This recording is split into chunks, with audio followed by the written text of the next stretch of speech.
Dando continuidade ao nosso estudo sobre os mecanismos de defesa das plantas no ambiente onde ela está inserida, nós falamos na aula passada que as plantas estão numa verdadeira guerra biológica contra os insetos que estão tentando se alimentar dela e contra os fitopatógenos que estão tentando penetrar para se alimentar e para se reproduzir.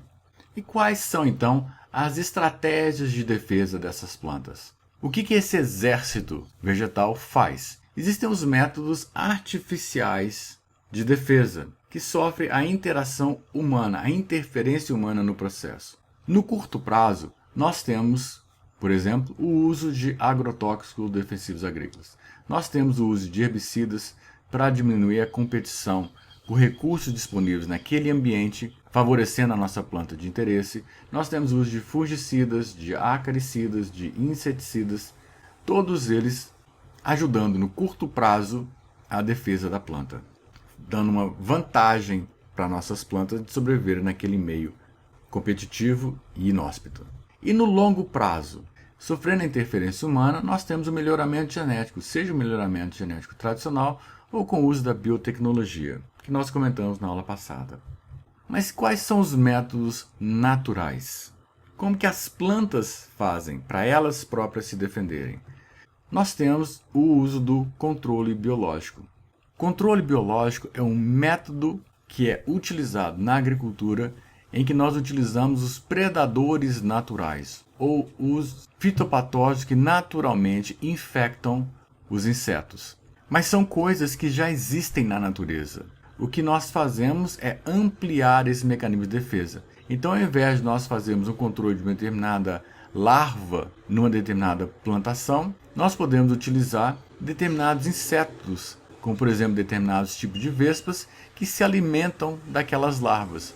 Nós podemos utilizar determinados fungos que infectam aquela larva, mas essas vespas e esses fungos já existem na natureza. Então o método de controle biológico é um método de controle natural para proteger as plantas. O que nós fazemos é utilizar essas características naturais de inimigos naturais e ampliar a sua interferência no controle, ampliar a sua participação para reduzir o processo de ataque de insetos ou de patógenos.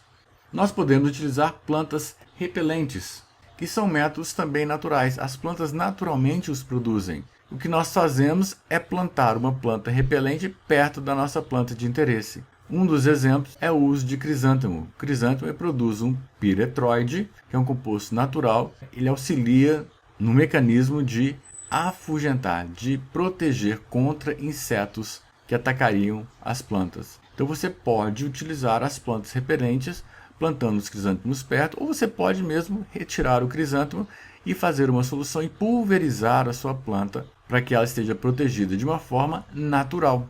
Mas é um produto que já existe na natureza.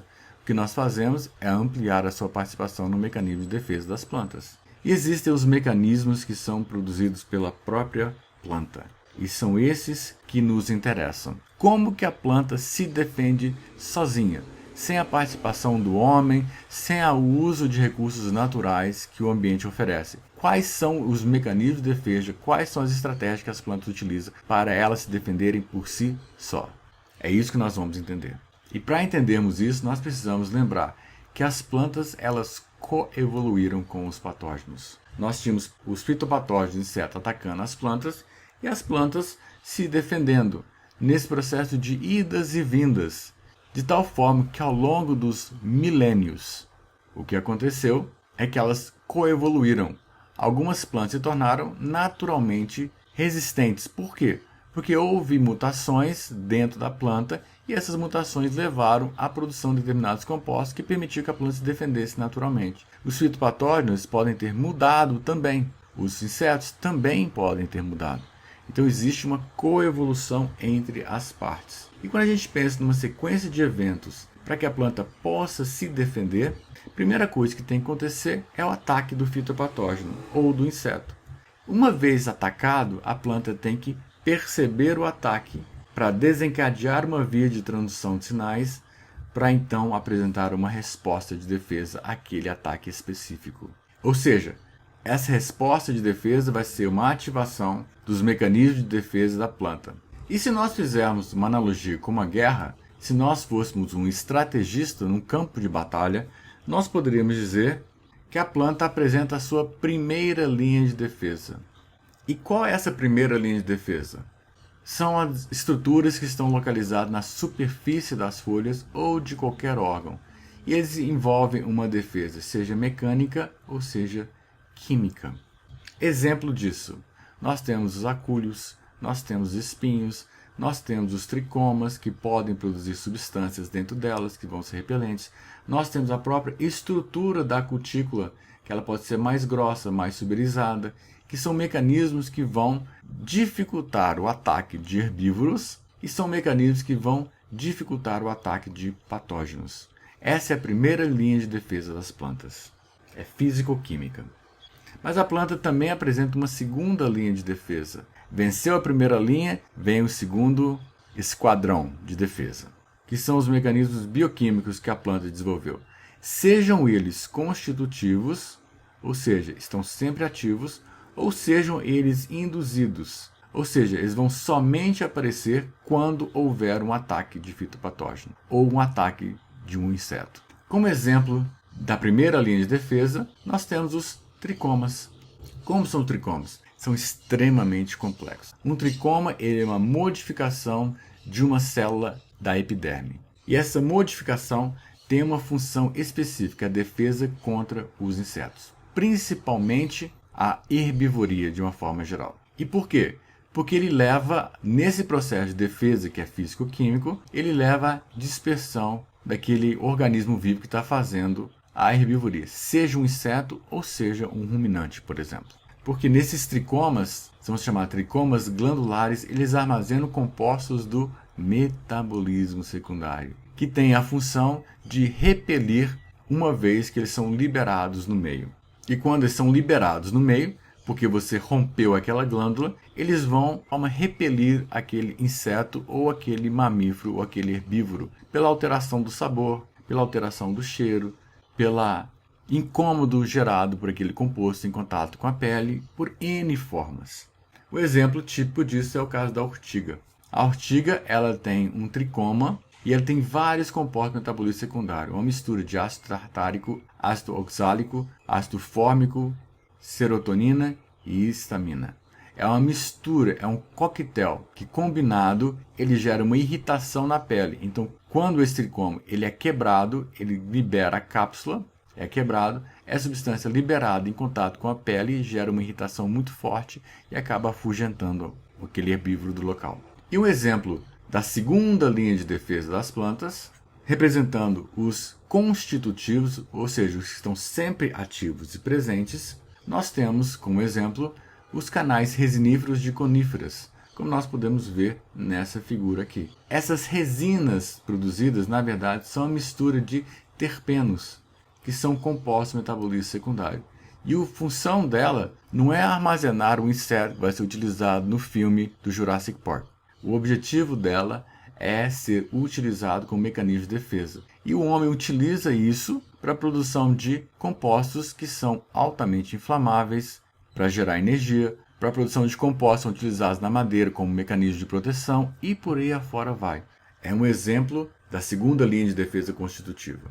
Um outro exemplo da segunda linha de defesa constitutiva são os vasos lacticíferos, que estão presentes, por exemplo, no caso aqui mostrando a seringueira. Eles não foram produzidos para a gente produzir pneu, para a gente produzir plástico, não. A borracha que é retirada é o mecanismo de defesa da planta contra o ataque de insetos que atacariam a região do caule. Então gera essa viscosidade que é um mecanismo de defesa constitutivo daquela planta. Nós o utilizamos para o nosso próprio benefício, mas não foi por isso que ela foi produzida.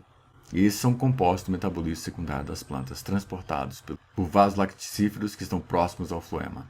Mas além dos mecanismos constitutivos, nós temos os mecanismos que são induzidos. E para que eles sejam induzidos, nós temos alguns requerimentos. Primeiro, que haja detecção do fitopatógeno ou do herbívoro. Segundo, isso vai levar a uma resposta, desencadear uma via de transdução de sinais, seja alterando o metabolismo ou seja alterando a expressão gênica. Isso vai acontecer porque houve essa coevolução entre as espécies, como nós já mencionamos anteriormente. E essa resposta somente vai acontecer após o ataque. Por isso é chamada de resposta de defesa induzida. E nós temos basicamente dois tipos de resposta. A primeira resposta é chamada de resposta de hipersensibilidade, HR do inglês, Hypersensitive Response. E a segunda resposta, que é a resposta chamada de resistência sistêmica adquirida. Nós vamos chamar de SAR, SAR, do inglês Systemic Acquired Resistance.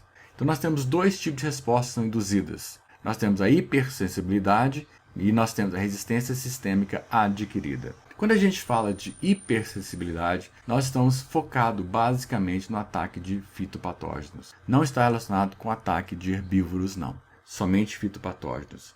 E o que é isso? Nesse esquema do lado direito, e essas células do meio estão sendo atacadas por um determinado vírus, e ao serem atacadas, aquelas células percebem a presença do vírus, ela vai desencadear uma via de transição de sinais, que é a segunda parte da resposta, que vai ter um efeito. E o efeito é a morte celular programada.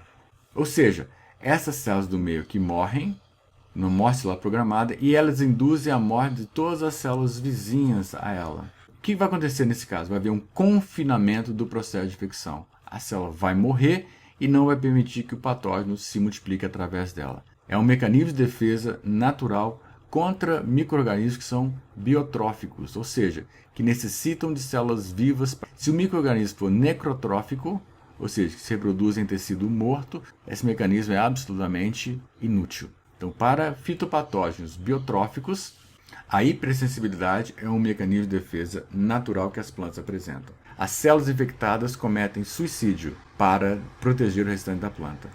E aqui está mostrando alguns exemplos de resposta de hipersensibilidade. São essas manchas que acontecem em algumas folhas. Essas plantas estão sendo afetadas por determinado fitopatógeno, normalmente são vírus, e que vai levar a essa morte celular programada e vai confinar aquele vírus naquela região, impedindo que ele se propague para o restante da planta. Isso é a resposta de hipersensibilidade.